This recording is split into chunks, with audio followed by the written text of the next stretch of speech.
Welcome to Futbol En Vivo on Club Deportes for this latest edition.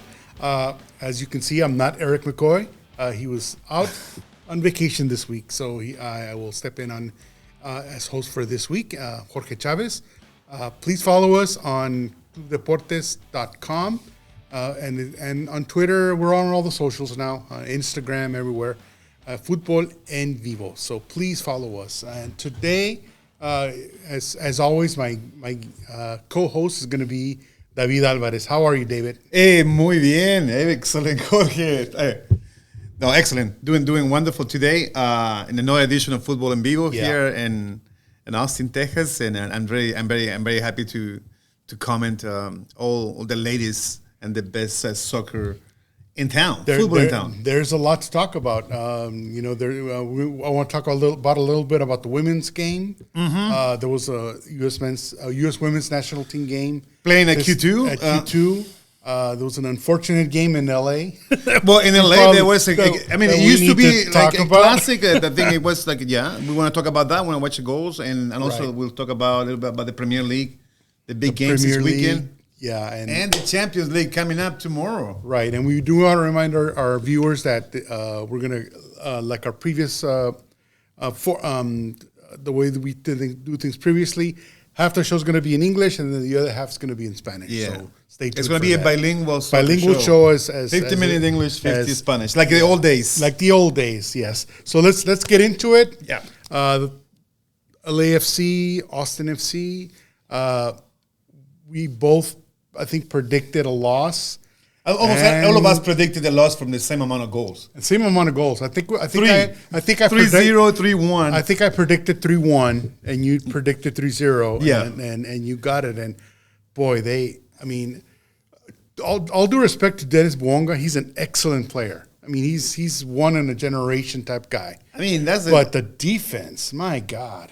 But you gotta see. I don't know. Do we have the? Yeah, they have the full time. Yeah. In BA in LA, the Angelinos, the black and gold. Yeah. The black and gold play again. I mean, we are kind of rival. We have 2 wins against them, 3 losses now, but they have an alternative team coming because they play the championship with Vancouver. So they play. They rest some players, so they rested some players. They rested the defenders, the couple new defenders they had. And the lineup that we had, you could arguably say, is the best we have at the moment.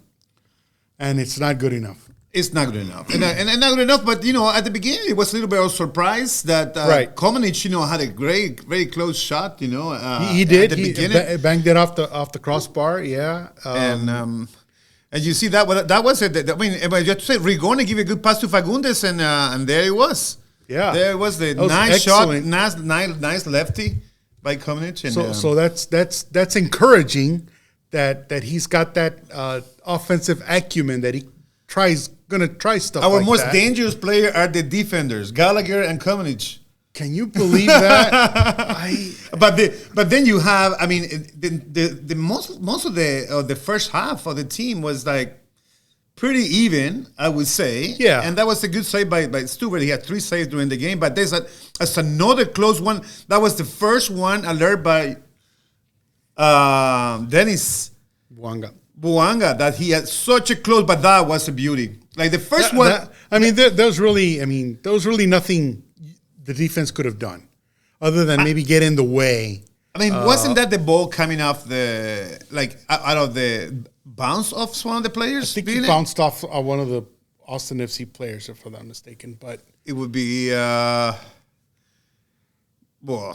I mean, I don't think though. I mean, that was a nice. I mean, out of Gallagher.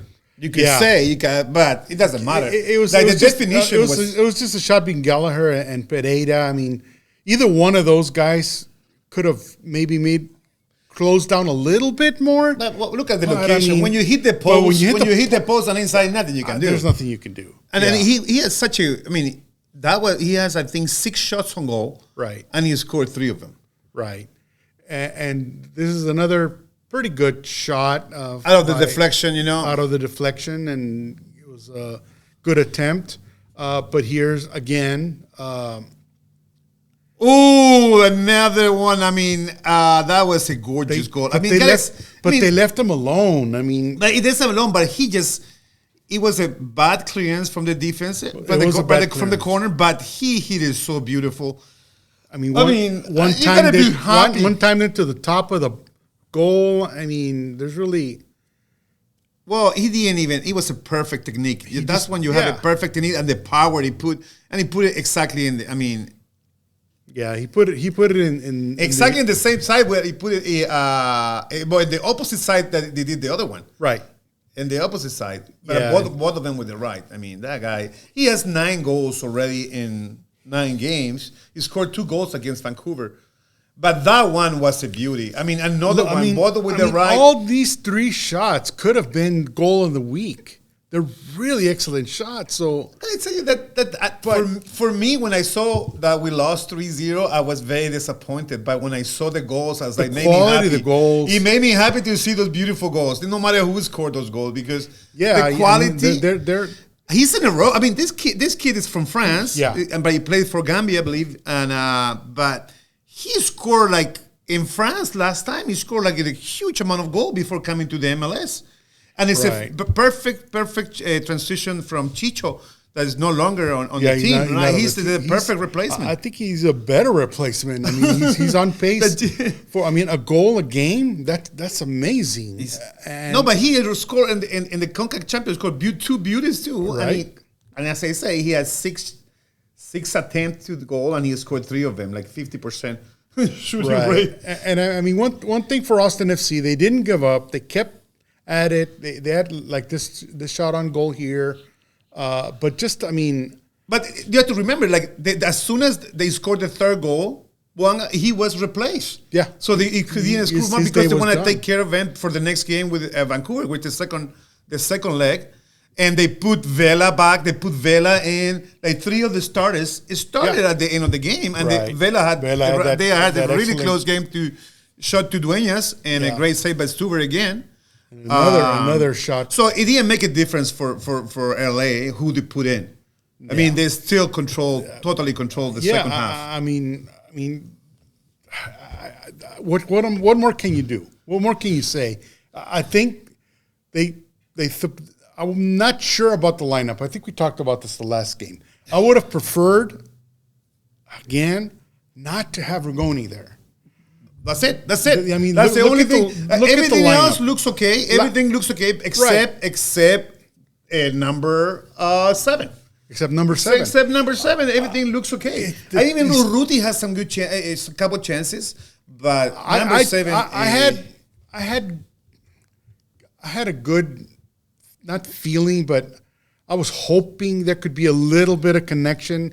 Now that having Urruti, Fagundes, Rigoni, and Driussi up front, but it just didn't connect. You know, again, it didn't connect. It doesn't connect. I mean, we've seen that every single game. I mean, it's like how many games we have already? We talked about last week. We have a little show about it, right? But but people don't listen to us, I guess. But we just kept, I mean, overall, like you say, you have the stats here. You know, yeah. I mean, and it is pretty clear. You know, we have. It's the same thing repeat itself. Almost every time that we lose a game, we have more possession. It's 52% possession against 48 from LA. A little bit more, yeah. Our pass accuracy was 84% against 83% of LA. I mean, come on, we have positive things to say. Sure, however, the more important stats are not those ones. The more important is how many shots on target that you have, and we have only 4, and LA has 6. And they have 26 shots against 9 shots. That's the important. And also fouls. They have more fouls than we do. So that means they play with physicality. Yeah. Which is exactly what they need to do. And they have 10 against 3 corners. Another stat that's always repeats itself. Because every time we try to control the ball, we make better passes, but we lose the game. And so it begs the question, what else can Austin FC do? We talked about Rigoni. We talked about putting Finley in there to play against him. But the lineup change that I didn't agree with was putting Urruti up front instead of Zardes. You can play around with that. I mean that's something important to say. But overall, I mean, we don't really what we need. Yeah, Sardes has not done a good job. I know Ruti is usually a player that I would play definitely on the second half. Right. To come in the second half. But yeah, I mean, I don't know what we can do different things. What we don't have, what we talked about last time, we just left Finley, put Finley in there, leave Fagundes in there, yes. leave Rusi in there. Yes. Because I think I would, like I said, and I've repeated this on several shows already. I want to see Finley and Zardes start to see if they have something going. They've played together before. They know each other well. I mean, what else? Who else is left? What else can they do? I mean, we can play around with all the players. I mean, we have a lot of successful with our under 15. I guess under 17 they won some national tournament, right? The ML Austin FC 2 has some good players out there. Yeah, it's the idea to look for players because obviously LAFC is doing a way better job. Yes, they just got 2 new players that they started against Austin in the back. And we we needed. And we talked about this last week as well. How big of a difference would an Austin FC 2 have done for this team if they had started it a couple years back? LAFC has LAFC 2, which plays at the USL. Yeah, played last year. Still the development team. So they have guys that are playing regularly that can contribute. They can just pluck them away. Austin FC has that option now with Austin FC 2. They're playing very, very well. But you know, I gotta tell you, I mean, Kip Keller's doing very well. Kip Keller, they're doing really well. But you know, again, we go back to what are we doing? What do we have now? We have a big game against Vancouver on. This is suddenly a very, very important game. Yeah. Because if we looked at the standings, I don't know if you've got the standings there, Jerry, for the Western Conference. Yeah, but from what I recall, I don't know how, but Austin FC is still in the playoff table. Yeah, they're in 9th place. Yeah. So there's chances to qualify to the playoff because a lot of people, almost half of the teams qualify to the playoff. Because 9 of the 13 teams are going to qualify. So if they really have to just crumble. I mean, look, these are the standings now. Of the 14 teams, the 9 are gonna make the playoffs. Austin right now is at 9th place. Goal differential is atrocious. It's at -4, but it's not like Salt Lake, which is a -8. But we talked about this before the season started. We knew Seattle was going to come back. Yeah, they have way too much talent, too much pride. They're at number 1 right now. St. Louis, I honestly did not expect as much from them. Can I tell you, but they have been doing an pretty amazing good, job. except to the last game with Seattle because Seattle whooped them, man. Yeah, it was a 3-0. LAFC. We knew they were going to be there. Dallas is a little surprising to me. Minnesota, San Jose, Houston, Vancouver. Those were surprises for me. Yeah. But I got to tell you, what Vancouver did beat Portland like soundly. They beat him soundly, and they had a very even. It's a very even conference. They were looking to win the game. They should have had the 2 games disallowed in the games against Portland. Right, but they kept trying, pushing, and at the end, Vancouver went up, 2-0. So that's our next. Our next team. Next team. And it looks good. So it looks really good. And they make a lot of substitution because they were 0-0 most of the game. And the subs worked. Right. Obviously. And that's what we need to do. A second half coach needs to make things happen. Make the right substitution. And some good news also out of the Austin FC roster. The guy from that they signed from Serbia.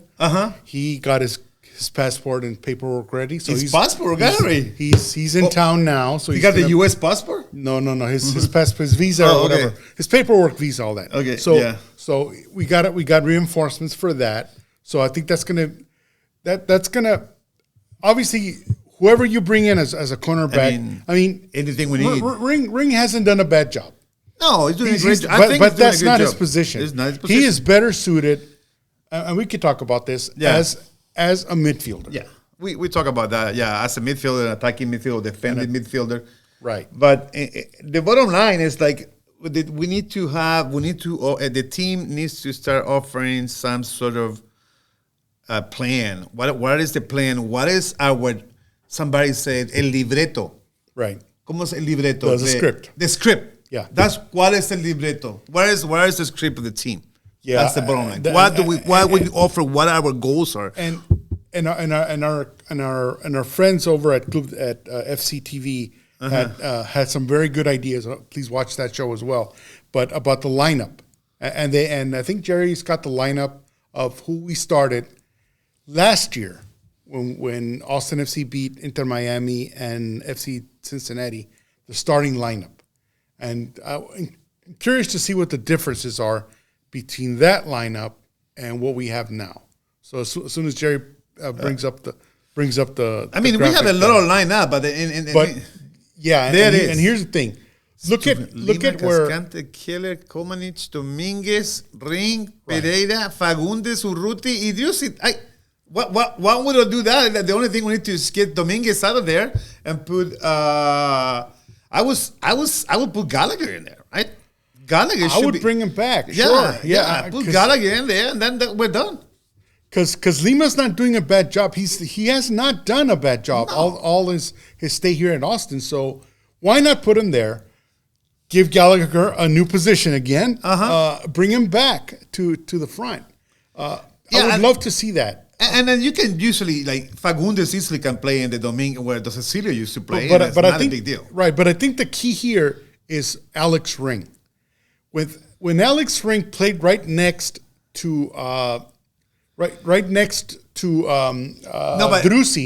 that made Driussi a much better player. He was much freer, a much more, because he knew that he had defensive responsibilities. But sometimes I would say that would be they were bothering each other at some points. For me, some games were like too much into each other, because I like Ring to play more defense back, like a defensive back. Midfielder, defensive midfielder, and Driussi is more like an attacking midfielder. But the thing with that is that neither Danny Pereira or Owen Wolff are playing like Alex Riff's position did last year. No, they're double pivoting basically. No. And if you don't have I think it's getting into Driussi's head that he needs to help these guys defend a little more, and he's not being as offensive as he was last year. Well, yeah, because, I mean, sometimes you see Driussi doing everything. It's like running, defending. They're both doing everything. He cannot be the only focus of the team, and we need some. The team needs help, really bad. So, I mean, the people are. There is right. So what I'm hoping happens is when because Cascante's real close to coming back. He's probably a couple of weeks away. So, but I don't want to put my money on Cascante, honestly. It's like coming back from an injury, you're not going to be 100%. Right, it's really hard. And also, I mean, honestly, Cascante is, for me and for many fans, Costa Rican fans, he shouldn't even be called for the national team of Costa Rica. It's not at that level. No, and it's not to say much. He's not at that level. Yeah, but that frees up Alex Ring. Yeah, that's what I'm getting at. Yeah, whoever you get is going to free up Alex Ring. Yeah, and a team that has so much control of the ball, like, you can have that. If you control the ball, you have less chances on your side. That's an important thing, right? Right. Yeah, but then you have to have really good and excellent players like Manchester City, and this is not the case. This is not the case, and so that's what I'm hoping, that the 2-3 guys that come in and help as center back, that frees up Alex Ring. They need Alex Ring on the field. They either need to sit Wolff down or Pereira down. What the people need Alex Ring, and sorry to interrupt you by that, but like, I think the main complaint is like people want Alex Ring to be the captain again. They want it to be the captain because they need that leadership that Driussi is not showing right now. Driussi, even though he's the captain, he scored goals. Well, not lately, but he needs to be. That leadership is not showing right now, and obviously there's something missing. There's something missing on that team. And I'm not gonna. I mean, that's to say the team. That's the thing with having a guy like Alex Ring.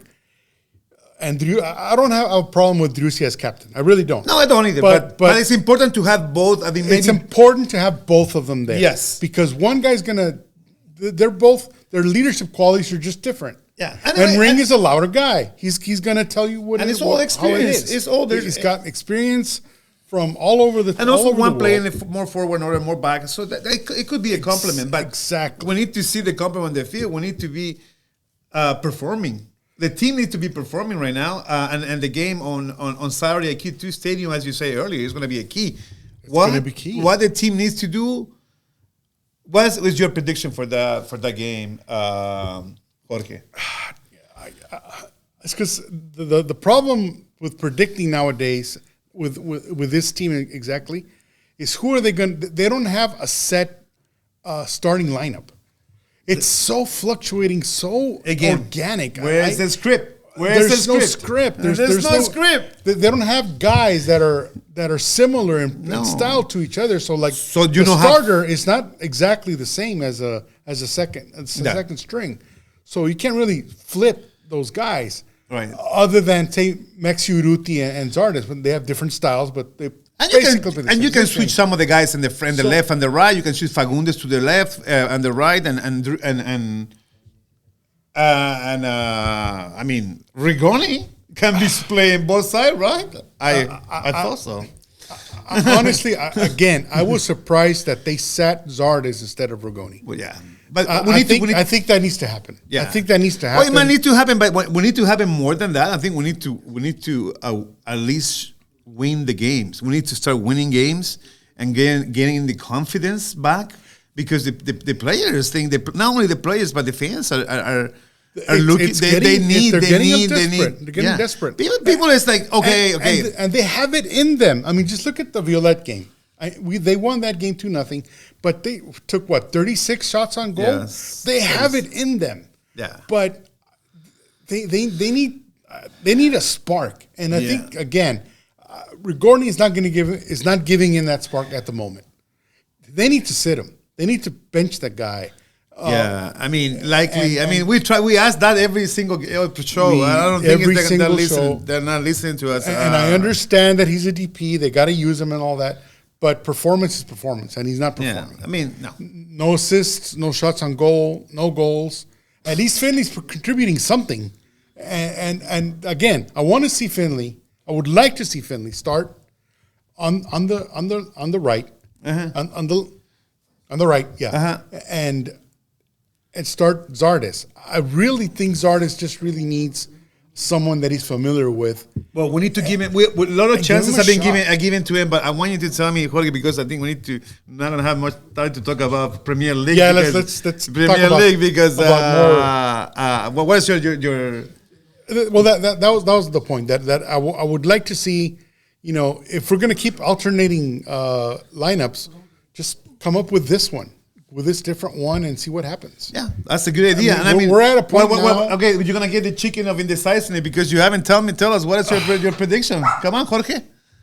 I'm gonna have to grab this guy. Yeah, chicken of indecisiveness. Totally indecisive right now. Oh my goodness! I have no idea. I couldn't tell. I mean, because you want some score to happen. I know what my heart wants. And it's not going to happen. I know what my heart wants. There's no script. And my brain is thinking something different. Right. So there's too much conflict. I don't know. I think in an ideal world, like probably the technical staff for Austin FC will listen to you. And Austin will be able to win that game with Zardes on the right. And I'll say this: if Finley starts, Austin FC wins. All right, if Finley starts, Austin FC wins. Okay, so it doesn't matter if they put Zardes, if they put Finley in Urruti. If they start Finley, and be instead of Rigoni, Austin FC wins, and that'll start. Hopefully, a little bit of momentum change. That really, if they go back to the basics of what got them the success last year, keep that, they'll be fine. The defense will get better. Yeah, and they just need offense. I think Austin is going to if we keep the same, if they don't listen to us, we're gonna lose. We might lose the game because Vancouver is a really good team. I'm not gonna say that Portland is really good, but they really dominated Portland last time, and they're gonna have a lot of players. They're gonna arrest them. They're gonna arrest many of the players. So I think Austin is sadly, it's gonna lose in Q2 Stadium. Yeah, that's my prediction. It's gonna be 1-2. 1-2? 1-2. Yeah, that's my prediction. No chicken of indecisiveness over here. No chicken of indecisiveness. Because if the way going, I mean, if people don't listen to us, I think it's not looking good. There's no script for Austin FC right now. But also other things happen in Q2 Stadium this weekend. We have the women's national team, U.S. women's national team, play at Q2 Stadium. A great game, sold out game, Q2. Against a very tough team from the Republic of Ireland. Very good team. Which is most of the players, can I tell you, they play in the English Premier League. They do. And I mean, these ladies were tough. But it was a 2-0 that, I mean, the U.S. obviously showed more. Right. And it's going to be a blueprint for other teams how to play the U.S. They played them rough. They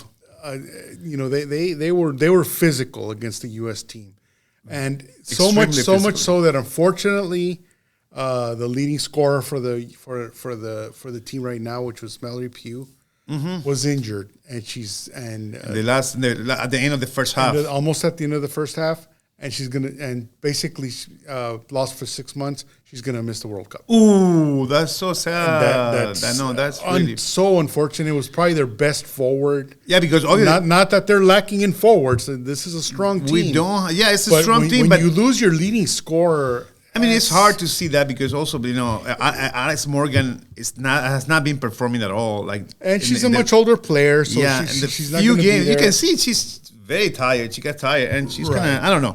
Something's happened with the U.S., but the important thing is you can see that the other teams are catching up. In the old days, to play with a U.S. was always the favorite to win everything, right? Yeah. And now they're still favorites. It's still favorite. But the amount of growth you have seen in Europe and in some part of South America is huge. Like you even have Vietnam playing in the World Cup. You have Haiti playing in the World Cup, New Zealand, but it's going to be Australia is going to be probably the favorite on that group where Ireland is going to be playing.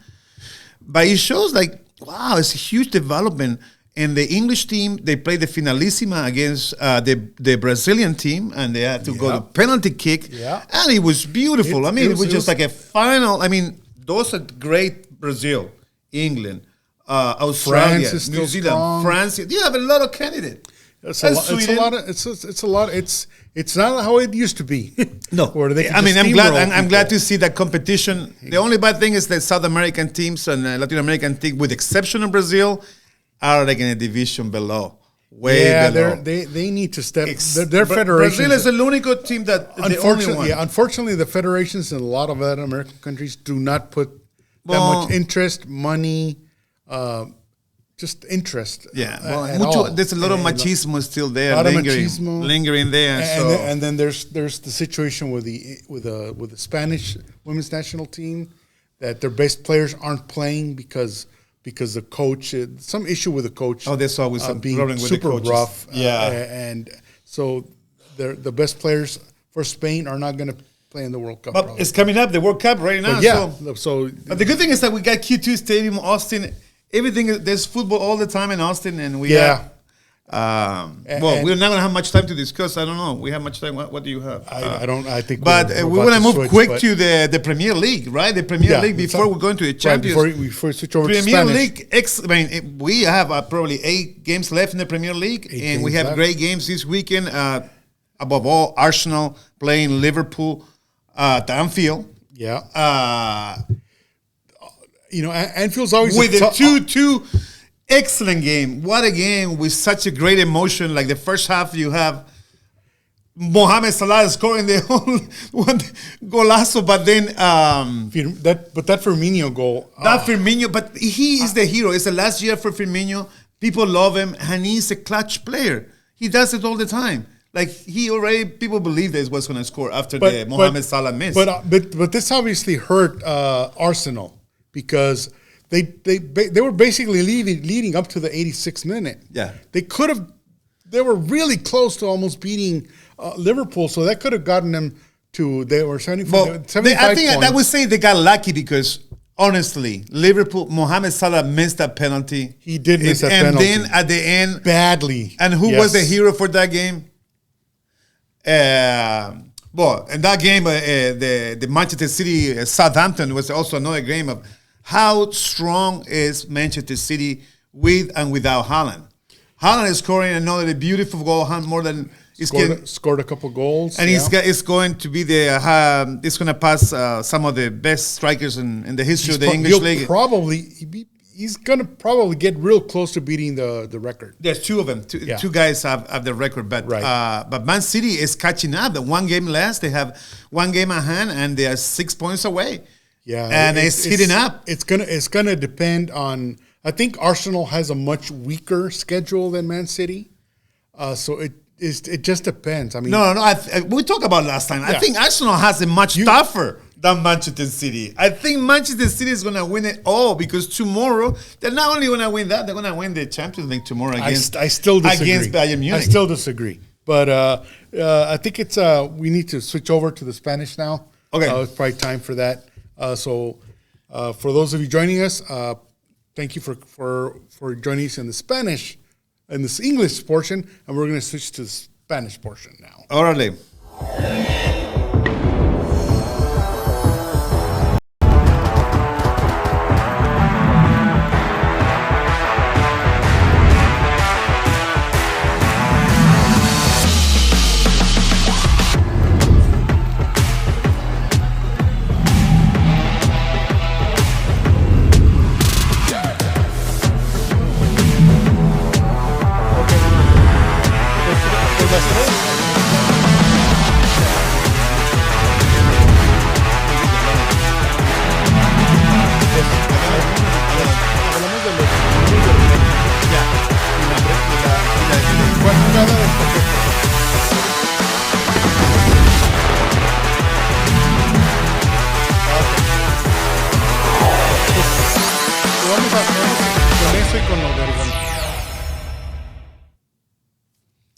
Muy buenas tardes, bienvenidos a una nueva edición de Fútbol en Vivo acá en Club Deportes. Yo soy David Alvarez y con nosotros está Jorge Chavez, como siempre, dándole la bienvenida a nuestra edición en español del programa Fútbol en Vivo, que ya lleva desde el año 2009, me dicen por ahí que estamos haciendo el programa bilingüe en español desde el centro de Texas. Muchas noticias, hablamos en la parte de inglés, hablamos mucho sobre básicamente lo que pasó con Austin FC, el partido con LA, que antes mucha gente pensaba que era un clásico, ¿no? Y que parece que ya no es un clásico porque lamentablemente el equipo de Austin perdió inapelablemente por un 3-0 contundente en LA. Un segundo tiempo que desapareció totalmente el equipo. El primer tiempo hubo algo de pelea. Hubo algo de pelea, sí. Y hubo algo de pelea al final también, pero cuando ya habían sacado a los jugadores de la cancha, ya. Muy poquito, muy tarde. Sí, demasiado tarde. Me parece que teníamos ahí, básicamente las estadísticas del partido, vimos que en posesión, nuevamente ganamos en posesión, tuvimos más pases accurate, pero básicamente perdimos nuevamente en todas las otras estadísticas que son shots on goal y tiros al arco, ¿no? Tiros al arco 4, tiros al arco 6 de LA, 26 shots contra 9 tiros al arco de Austin. ¿Cómo los tiros de esquina, es un dominio. ¿Cómo van a anotar así? O sea, yo sé que Cascante va a regresar pronto, tiene el nuevo jugador de Europa que acaba de pasar su papeleo de visas, creo que ya está aquí en Austin. Ajá. Y va a empezar a entrenar con el equipo, pero él todavía, yo creo le faltan un par de semanas más para aclimarse al equipo. O sea, para aclimatarse, tú dices, pero sí, hay jugadores que... Pero necesitamos algo rápido, porque no en aquí... Pero eso no va a ayudar mucho en la ofensiva. No hay asistencias, no hay juegos a gol, no hay juegos en la caja. en el área. Pero vimos que la mayoría de los tiros peligrosos de Austin los tiene en la defensa. Comaneci y Gallagher son los jugadores más peligrosos del equipo en los últimos 3 partidos. Excelente tiro a gol que le pegó al travesaño. No sé de dónde salió, pero es bienvenido ese tipo de cosas. Porque tienen que generar ofensiva de alguna manera u otra. Sí. No pueden estar así estancados. Como que estamos echando de menos como que esa fuerza que el equipo tenía el año pasado, ¿no? Cuando estábamos cerca de llegar a los playoffs y el equipo, aunque jugara un poco mal, igual ganábamos los partidos.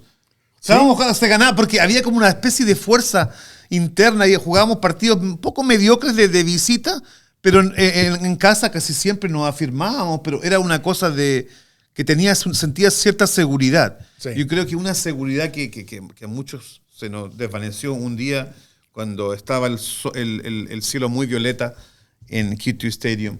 Fue el día que dijimos, ya no tenemos eso, se acabó. El jugador número 12 ya no existe en Austin. No, ya no está. Ese sí, nuestro productor ahora es nuestro tocayo, nuestro amigo Jorge Iturralde. Si puedes enseñar el video que nos estabas diciendo acerca de las estrategias de LAFC contra Austin, para ver la gráfica de cómo jugó LAFC contra ATX, que realmente no toma mucha estrategia. No, vi contra Austin. Bueno, básicamente la estrategia más importante fue tener un goleador de raza que tiene. Sí, definitivamente. Aquí está una de las jugadas de ofensiva. Y ahí cuando cae el jugador, Brune perdió la pelota. Miren los 3 jugadores que fácilmente los atravesó como si nada. O sea, todos estaban viendo la pelota en vez del jugador, en vez de marcar bien. Básicamente lo dejaron ir. Solo. 4 jugadores ahí en la defensa, pero fue una tremenda tapada de Stuber. De no haber sido por la tapada de Stuber, usted, como siempre hemos dicho, casi después de cada partido, hubiera sido peor la goleada. Claro. No, y también tienes que tomar en cuenta que entró ahí, el que dio el pase fue Vela. Vela dio el pase. Que no pase, fue titular, por cierto. No fue titular, cuando salió, entraron 3 jugadores titulares y entraron a los minutos. Entonces, cuando tienes el lujo de meter a un Carlos Vela como suplente, ¿qué equipo tiene LAFC? Eso es lo que me decían, que es un equipo muy profundo, tiene una banca completa. Una banca completa. Tiene una banca completa, es decir, puede sacar a cualquier persona en la banca y puede hacer. Pero también lo que decíamos la otra vez, un equipo que privilegia la Conca Champions es un equipo que hace esto, ¿no? Sí. Juega contra un equipo que podría haber sido un equipo difícil que le ganó 2 veces ya. Pero no, decidieron jugar con un equipo alternativo contra y no importa. No importa, el equipo sigue siendo deficiente. Como dijiste tú, tiene una banca completa. No tienen muchos jugadores lastimados, que ayuda muchísimo también. Así que tienen todo completo. Y no han perdido ningún partido y están ahora ahí arriba, ¿no? Están en el 3er lugar al momento. Pero están un juego atrasado. Sí, por eso pero no, es un equipo, sigue siendo candidato para mí ese equipo de LA. Muy fuerte, sí. Los angelinos definitivamente son un equipo a temer, ¿no? Todas las líneas de un equipo sólido. Y se demostró en la cancha ayer, una vez que ya nos hicieron el primer gol, y su primer gol de Dennis Buanga, que siempre se nos olvida el nombre, sí, pero un jugadorazo que ya lleva 2 goles ya en el partido anterior contra Vancouver en la Conca Champions. 3, 4, 5, me parece que lleva como 9 goles ya. Y con el hat-trick. Ha tenido 2 hat-trick ya este año que nunca había tenido. Y no fueron goles así de mediocres, excelentes. Cada uno fue un golazo de primer nivel. Cuando supe el resultado que habíamos perdido, en realidad me puse bien deprimido. Pero cuando ya... Pero lo esperábamos. Habíamos pronosticado la tercera. Pero lo que me puso alegre, en realidad, el fútbol me hizo la alegría, es ver esos lindos goles que hizo. Eso sí. Qué hermosos los goles, qué calidad técnica. Y ya lo había probado, había probado ya Stuber al primer palo, y Stuber se lo había parado, y ya... O sea, ya lo tenía en la mira. Dennis tuvo 6 shots on goal. 6 shots. 6 tiros. Y 4 on goal. 4 shots. Y uno casi afuera. O sea, increíble.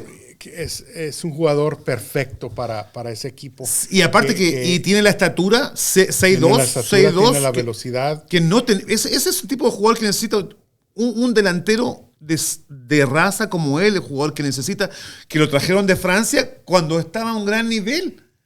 En Francia tenía como, no sé, como 40 goles, no sé, una cantidad increíble de goles que llevaba en Francia el tipo. Sí. Entonces no es que están trayendo un tipo de Francia como otros equipos traen gente de Francia que no son tan buenos. Por ejemplo, nosotros vamos a traer a un jugador defensivo de la Liga de Bélgica, pero no es titular. Es jugador de banca. Bueno, lo mismo con Rigoni. Rigoni no era el jugador de banca en San Pablo. Era de banca. Era banca en San Pablo, Rigoni. Así que yo no espero mucho de ese jugador de Europa, el que van a traer, el serbio. Pero ahí está el millón de Rigoni que era banca. Una cosa que, hablando del que está en la banca, vamos a ver lo que ha contribuido Rigoni hasta el momento. Han sido 7 derrotas, 4 empates y 4 triunfos desde que empezó a jugar para Austin FC. 0 goles, 0 asistencias. Sí tuvo ese penal en el playoff. Y tuvo una asistencia en la asistencia del gol de Drusy durante la Conca Champions. La Conca Champions. Sí. Pero en MLS, hablando de MLS, sí. No ha hecho nada. ¿Cuánto más tenemos que esperar hasta que produzca? Bueno, ahí está la evidencia, habla más que 1000 palabras, ¿no? 9 triunfos, 4 triunfos, y últimamente Rigoni no ha hecho absolutamente nada. Desde el principio, honestamente, antes la gente decía, ojalá Ronnie Reyes haga algún gol. No, mucha gente se esperaba mucho de everybody want Ronnie Reyes to score a goal. Lo mismo pasa ahora, todos quieren que Rigoni haga un gol para que haya un sentimiento, no sé, de que el chico no era tan malo después de todo, ¿no? Pero no va a hacer ningún gol. Y no va a hacer nada, no va a pasar nada. Y es que lo que pasa con Rigoni, creo yo, es que entre más pasa el tiempo, más peso va a ser para él tratar de hacer algo. No, y a mí me gustaría verlo jugar, pero entra de cambio, que entre de abajo, que entre. A eso llegaba. Entonces, si es un jugador con tanto peso encima para tratar de producir algún resultado, algo que genere, no va a estar jugando bien. Entonces necesita estar en la banca. Sí. Un par de partidos. Estar en la banca y ganar confianza, agarrar confianza. No sé si Jorge tienes los titulares del año pasado, los primeros 2 partidos del 2022 con Miami y Cincinnati. ¿La que vimos delante? El que vimos antes. Básicamente la única diferencia, bueno, una de las diferencias es Domínguez, que ya no está. Pero la más grande diferencia es tener a Rigoni en vez de a Finley. Oh my God. Me siento un poco, tengo un poco de déjà vu, me siento un poco mal después de hablar tan mal de Cecilio Domínguez, porque hablaba tan mal de Cecilio Domínguez, pero Cecilio Domínguez te mostraba poco de peligro. Sí, agarraba marca, lloraba, pero era peligroso y llevaba sus goles al principio antes de que se fuera. Sí. Así que, pero bueno, el resto, como dijimos antes, Domínguez lo podemos reemplazar fácilmente ahí esa es la posición clave, ¿no? Sí. Y entonces reemplazando a un Domínguez por un Rigoni, obviamente no está funcionando. No funciona. Entonces, no ha funcionado. Entonces, ¿a quién deben de poner ahí?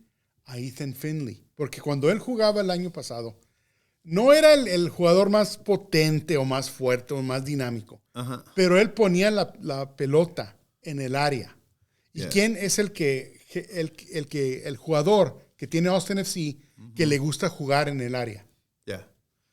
Zardes. Zardes ahí vive en el área. Claro. No. Entonces, yo, como mencioné en la sección de inglés, me encantaría ver a Finley empezar al lado de Zardes para ver qué pueden generar. ¿Qué más pueden perder? Nada. No está funcionando en la alineación. No, hay que seguir, pero probar, hay que probar con lo que no se ha probado. Me parece bien.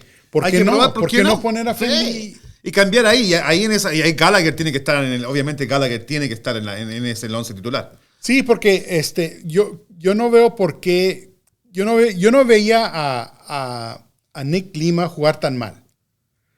Como, o sea, yo lo vi jugar mal en el primer año, tuvo sus bajos. En el primer año, tuvo sus bajones, pero ha estado así, como que ha agarrado onda. Sí, pero para ser reemplazado por Gallagher, no creo que haya sido tan mal la diferencia. Obviamente Gallagher es el anotador. Tiene más gol. Es que Gallagher es un jugador. Pero no me puede decir que no puede hacer lo mismo jugando en su posición anterior de ala defensiva, de ofensiva. O sea, puede todavía contribuir lo mismo. Todo se puede. Se puede. No, yo creo que en realidad al final de cuentas sí hay jugadores para ponerle pelea a Vancouver. Hay jugadores para ponerle la pelea. El problema es, ¿le vamos a dar pelea a Vancouver? ¿Va a ser la alineación diferente, una alineación diferente que no se ha probado todavía? Entonces, es ahí la pregunta. Yo creo que muchos saben la respuesta, ¿no? Que no creo que difícilmente las cosas vayan a cambiar mucho. Es que con todas las bajas de alta por lesiones y así por el estilo, es difícil poner a tú como coach, todavía eres coach, sabes cómo una lastimadura, una lesión puede alterar, especialmente en los titulares. Y como ya mencionamos, quizás Cascante no es de la categoría para estar en el equipo nacional. No. Obviamente pero puede estar en este equipo. Pero que sea un titular de este equipo, se lo ha ganado. Sí, puede. Se lo ha ganado. Puede ser titular. Lo que pasa es que tenemos que estar sin él, hacer el equipo sin él. El equipo se tiene que adaptar a las circunstancias. Sin el jugador de Europa. Claro, entonces hay que adaptarse a todo eso. Ya tenemos arquero, no hay duda. Stuber sigue siendo el arquero. Indiscutible, con salvadas todos los partidos. Y obviamente con muchas fallas, pero en la cantidad de salvadas que tiene oculta todo lo negativo que puede tener Stuber, porque sí lo tiene. Porque sí no es con los pies no tiene grandes jugadas, pero yo creo que es como el alma del equipo, ¿no? Como que sin él, sin Driussi, no. El equipo tiene que construirse en base a la columna vertebral, ¿no? A esa columna vertebral que es Stuber, ¿no? Empiezas con Stuber y después ahora por el momento tienes que seguir con Ring. Ring va a estar en el medio, en esa posición. Después, la pregunta es Pereira, Wolff ahí en el medio. Y adelante, ya sabemos que Driussi tiene que estar ahí, pero como tú lo dijiste, el problema no es Driussi. Es la compañía de Driussi. ¿Quién mejor acompañaba a Driussi? El año pasado, que tuvieron su mejor temporada en la historia, obviamente. Bueno, por corta historia. Pero porque estaba Ring al lado de Driussi. No estamos diciendo que Wolff está jugando mal o que Pereira está jugando mal. No. Pero son diferentes jugadores que Ring. Sí. Tienen diferente nivel de experiencia. Como vimos ahorita, Pereira creo que todavía le falta un poquito más experiencia defensiva. Sí. Como que no juega sus bueno, lo vimos de hecho en un par de goles, en un par de los últimos goles. Estaba un poco parado. Estaba un poco parado. Sí. No estaba en su posición. Así que no me gustaría estar en el asiento de Josh Wolff viendo a quién sacrifico. Quito a mi hijo o a Pereira a favor de Ring. Porque es obvio que Ring funciona mejor al lado de Driussi. Pero ¿a quién sientas? O sea... Ese es un dilema, pero el dilema yo creo que este sábado en Q2 Stadium va a ser fundamental para decidir, ¿tenemos la capacidad de tener un libreto? Hemos estado buscando todo el año por un libreto que no existe. Sí, porque el libreto de este año, el que no ha ayudado, el que menos ha funcionado, es Driussi. Por más que él trata de hacer todo lo que puede. Todo, pero yo creo que todavía en su mente todavía está. Yo tengo a dos jóvenes a mi lado. tengo que ver qué están haciendo, porque soy el capitán, no puedo dejarlos caer. Pero tú no me puedes decir que teniendo a una persona como Ring, que son buenos amigos, por cierto, Ring y Driussi, teniendo a Ring ahí al lado en vez de uno de los dos, va a estar más tranquilo Driussi y vas a tener más libertad de empujar al frente. Eso va a motivar a Sebastián. Eso va a motivar Jorge, quizás hasta a Rigoni. Jorge, tú tienes que ser político, man, porque eso suena como buena idea. Man. Me parecen buenas ideas. Que se vayan a completar en la cancha este día sábado. Es como lo dudo. No creo que vaya a suceder, porque todavía necesitan, desafortunadamente, a Ring como defensa central. Ya, sí, todavía no va a pasar. No va a pasar. Y el problema es como te digo, más allá de quién va a jugar, cómo vamos a jugar. Teníamos antes un 4-3-3 generalmente que empezábamos típico, pero ahora no se sabe qué tenemos. Los jugadores que caigan. El que caiga, pero como te digo. Pero si estamos en ese dilema y no tenemos, como ya acabamos de mencionar, con un Rigoni que tiene cada partido, cada minuto que pasa, más y más peso está en él, tratar de producir. Necesita un break. Necesita un par de partidos en la banca para que así como lo hacía Guardiola con Alexis Sánchez. Él no tenía miedo de hacerlo. No, claro, hay que hacerlo. Y no creo que Josh Wolff tenga miedo tampoco de hacerlo. Pero, quién sabe. No voy a poner las manos al fuego por eso, porque. Pero no me pueden decir que ¿por qué no jugar a Finley al lado de Urruti o Zardes? Bueno. A ver qué puede generar. Esas son preguntas para el. Porque trataron de hacerlo contra Violet. Y sí, más o menos funcionó. Pero había muchos jugadores, mucho en posición, y los mismos posición jugadores nueva, en estadio diferente, con pasto diferente.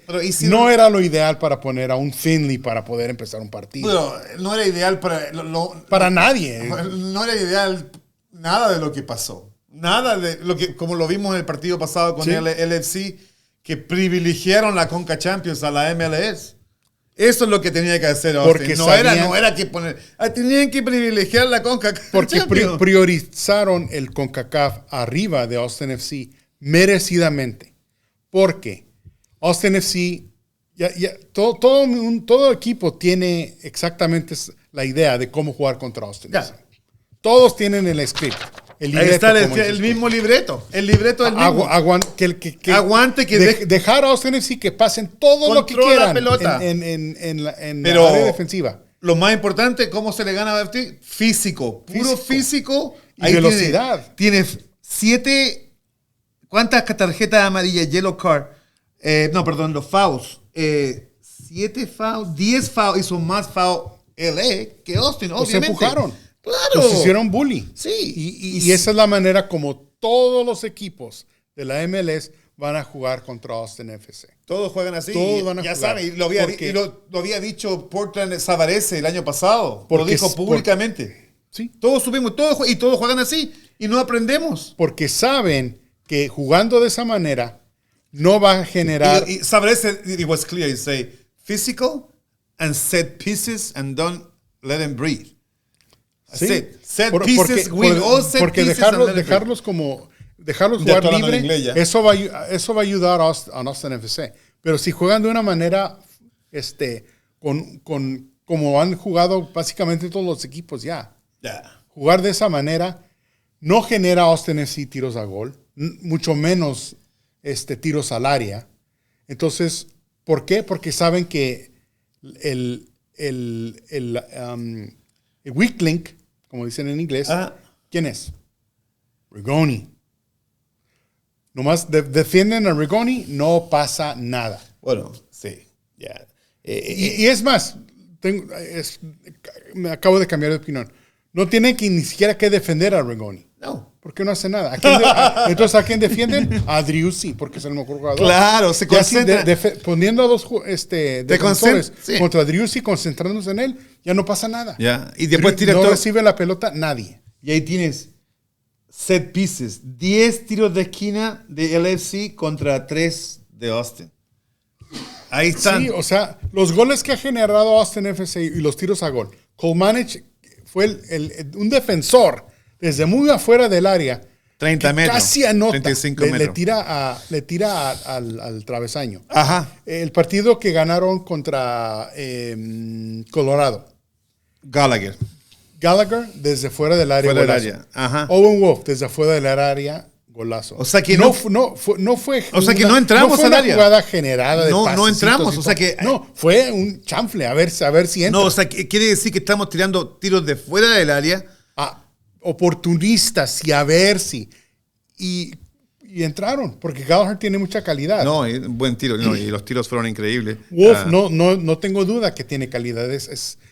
Regularmente lo llaman para el equipo nacional juvenil. Hizo un golazo otro día, todo esto, de taquito. O sea, de eso va a depender los goles que va a generar Austin FC. Sí, así va a depender de eso. Una mala manera como generar goles. Sí, no sé qué va a pasar con los arbolitos, pero los arbolitos se están cayendo todas las ramas del arbolito. No sé qué pasó con la tormenta. La tormenta de hielo nos afectó demasiado, porque se cayeron demasiadas ramitas del arbolito. Pero vamos a terminar el segmento de Austin FC con los pronósticos. En la sección de inglés yo les dije, yo no sé. Para mí depende mucho de quién van a empezar. Si van a poner a Rigoni como titular o si van a poner a Finley. Si ponen a Finley, van a ganar. Va a ganar Austin FC. Muy bien. A duras penas, pero va a ganar. Como dije también ahí, no. Pero si ponen a Rigoni, otro partido para esperar. Eso va a pasar. Genere algo. No te preocupes, va a jugar. Rigoni va a jugar. Y por esa razón, yo digo que el equipo no está listo. El equipo no tiene un libreto. No tienen el libreto todavía y no sé cuándo el libreto va a aparecer. Parece que lo mandaron a hacer, a otro país, porque el libreto no ha llegado y no creo que llegue para el sábado. No creo que el libreto llegue para el sábado. Entonces yo predigo que el equipo va a perder. La cantidad, los jugadores no han cambiado. 2-1 pierde con Vancouver, que está a 9 puntos y está jugando la Conca Champions y está a un gran nivel. Porque ya podemos hablar un poco acerca de la afición de Austin FC. Mucha afición aquí en Q2 Stadium. Sí, mucha afición. A veces eso puede ser algo negativo, porque si la presión de jugar entre tus fans para darles un resultado bueno, a veces va a empezar a pesar demasiado en el equipo. Es correcto. Van a ponerse demasiada presión en ellos se va a poner pesado para producir algo y quizás no van a jugar tan bien. Ese es mi temor. Y alguna gente dice, por ejemplo, puede pasar cosas como en México con el equipo de Santos, que en el equipo de Santos la fanaticada está pidiendo la salida con cánticos, pide la salida del entrenador. Entonces, ¿podrá pasar eso mismo en Austin? No sé. Los cánticos son los mismos. Son los mismos cánticos. Pero la presión... ¿Será capaz de tener la madurez, digamos, la fanaticada de Austin para poner más presión? Tarde o temprano van a tener que enfrentarse a la realidad que este equipo no es muy bueno. Así que vamos a apoyar como lo apoyamos el primer año o apoyar como apoyamos el segundo año, porque eran circunstancias muy diferentes.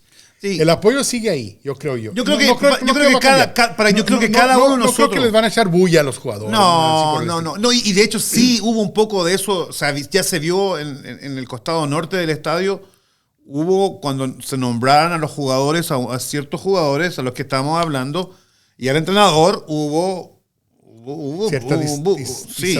y hubo conflicto. Hubo conflicto entre la gente que lo hacía y la gente que no le gustaba eso, porque todo el mundo quiere un equipo unido, no quiere tener peleas dentro del equipo, ¿no?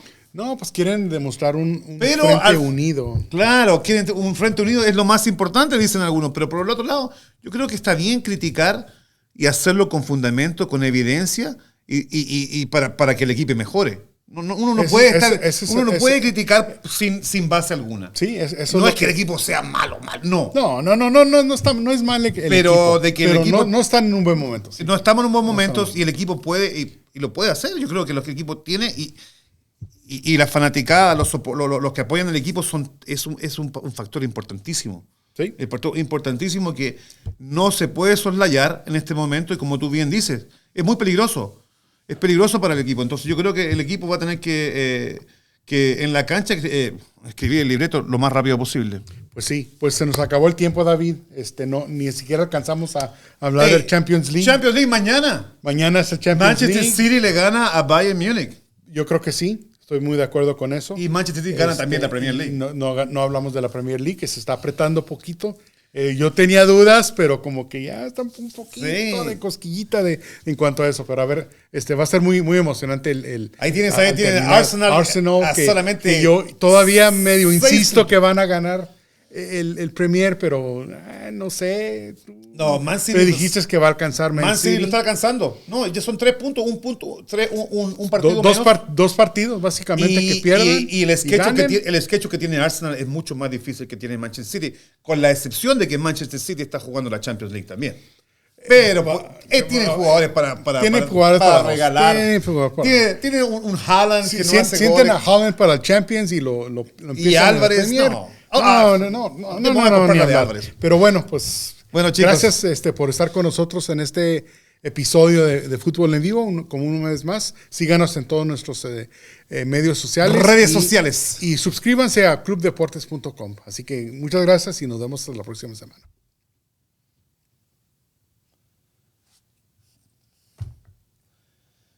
Qué